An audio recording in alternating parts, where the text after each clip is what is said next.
بہت دور، مدینہ سے کئی میل دور، یمن کی سرزمین پر ایک گمنام چرواہا رہتا تھا، اویس بن عامر، جنہیں دنیا اویس کرنی کے نام سے یاد کرتی ہے۔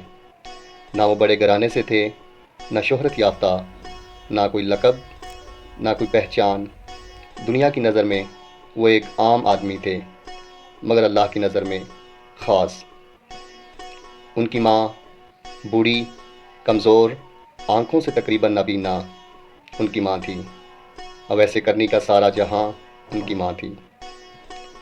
مدینہ کی خبریں جب یمن پہنچتیں اور رسول اللہ صلی اللہ تعالیٰ علیہ وسلم کے تذکرے جب صحرا کی فضا میں گونجتے تو اویس کا دل مدینہ کی طرف کھنچتا، آنکھوں میں خواہش تیرتی کہ کاش میں بھی حضور صلی اللہ علیہ وآلہ وسلم کو دیکھ پاتا۔ ماں کی خدمت اور ماں کے قدموں کی خاک اویس کرنی کے لیے مدینہ سے بھی زیادہ ضروری تھی۔ وہ ایک سادہ، خاموش رات تھی۔ یمن کی سرزمین پر ٹھنڈی ہوا چل رہی تھی اور اویس اپنی ماں کے سرہانے بیٹھے تھے۔ ماں سو رہی تھی، لیکن اویس کا دل بے چین تھا۔ مدینہ کی سمت نظریں جمائے وہ آسماں کی طرف دیکھتے اور آنکھوں سے آنسو بہہ جاتے۔ دل کہہ رہا تھا، جاؤ، مدینہ تمہیں بلا رہا ہے، لیکن ضمیر کہہ رہا تھا، ماں کو کون سنبھالے گا؟ اسی لمحے اویس نے آسماں کی طرف دیکھا اور کہا، یا اللہ، مدینہ کی زیارت کی خواہش میرے دل میں تو نے ڈالی۔ میری جنت تو میرے پاس سو رہی ہے، لیکن تو جانتا ہے۔ یہ کہہ کر اویس نے ماں کے قدموں کو پکڑا اور مدینہ کی خواہش ماں کے قدموں میں رکھ لی۔ ماں نے اجازت دے دی، مگر کہا کہ رکنا نہیں، جلدی واپس آ جانا۔ اویس چل پڑے، دل میں عشق مگر قدموں میں ذمہ داری۔ مدینہ پہنچ گئے۔ اویس کرنی نے در نبوی صلی اللہ علیہ وآلہ وسلم پر دستک دی۔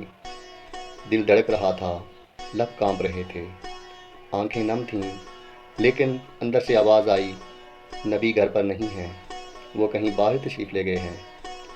یہ سننا تھا کہ اویس کرنی کے قدم ٹھہر گئے۔ ایک طرف عشق رسول صلی اللہ علیہ وآلہ وسلم کا دروازہ کھڑا تھا، تو دوسری طرف ماں کی خدمت پکار رہی تھی۔ اگر ٹھہر گیا تو ماں دروازے پر میرا انتظار کرے گی۔ اور اویس بغیر زیارت کیے واپس پلٹ گئے۔ یہی وہ لمحہ تھا جب آسمانوں نے گواہی دی، یہ اویس ہے جس نے ماں کے ایک حکم کے لیے جنت کے دروازے کو مؤخر کر دیا۔ ایک دن صحابہ کرام رسول اللہ صلی اللہ تعالیٰ علیہ وسلم کے گرد بیٹھے تھے۔ محفل نور سے بری تھی۔ رسول اللہ صلی اللہ تعالیٰ علیہ وسلم نے فرمایا، یمن کی طرف ایک شخص ہے، اویس بن عامر۔ اویس کی ماں ہے اور وہ اس کی خدمت کرتا ہے۔ اس کا جسم بیماری سے متاثر تھا، لیکن اللہ تعالیٰ نے اسے شفا دی۔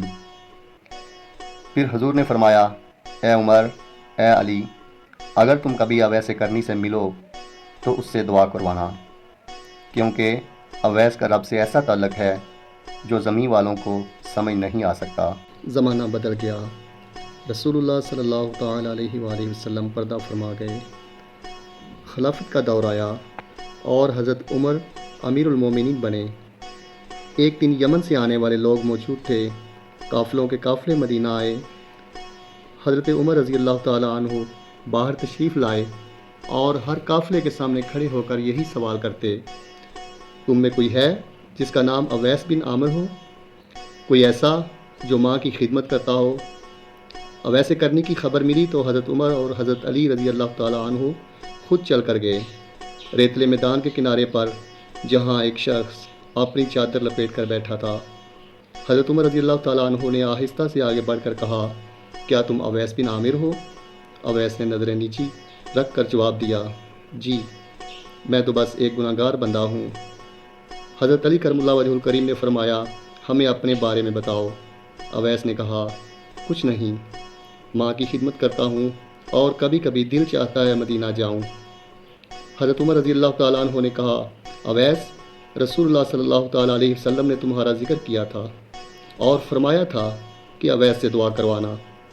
یہ جملہ سن کر عاشق رسول کے ہاتھ کانپ گئے اور آنکھوں سے آنسو جاری ہو گئے۔ اویس کرنی نے جب حضرت عمر اور حضرت علی رضوان اللہ تعالیٰ علیہم اجمعین کی آنکھوں میں عاجزی دیکھی تو سر جھکا دیا اور ہاتھ اٹھا کر دعا کی، اے اللہ، یہ تیرے وہ بندے ہیں جو تیرے دین کے محافظ ہیں، ان پر اپنی رحمت نازل فرما۔ اویس کرنی نے دعا کی اور خاموشی سے پیچھے ہٹ گئے۔ حضرت عمر رضی اللہ تعالیٰ عنہ نے جاتے ہوئے سوال کیا، اے اویس، مدینہ کیوں نہیں آتے؟ نبی سے ملاقات کیوں نہیں کی؟ اویس کرنی نے آہستہ سے جواب دیا، میری ماں ہے، وہ بیمار ہے، اگر میں چلا جاتا تو اس کے دروازے پر میرا انتظار رہ جاتا۔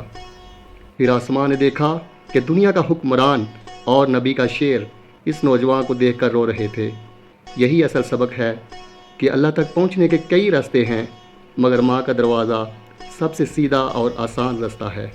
اسی لیے یہاں پر یہ کہنا ضروری ہے کہ عبادتیں کیجیے، نمازیں پڑھیے، ذکر کیجیے، لیکن یاد رکھیں اگر ماں خوش نہیں تو آسماں بھی گواہی نہیں دے گا۔ اے اللہ، ہمیں بھی توفیق دے کہ ہم اپنے والدین کی خدمت کر سکیں، ان کے دل کو خوش کر سکیں، اور ہمیں بھی اویس کرنی جیسی والدین کی خدمت اور خلوص والی عبادت کرنے کی توفیق عطا فرما۔ آمین۔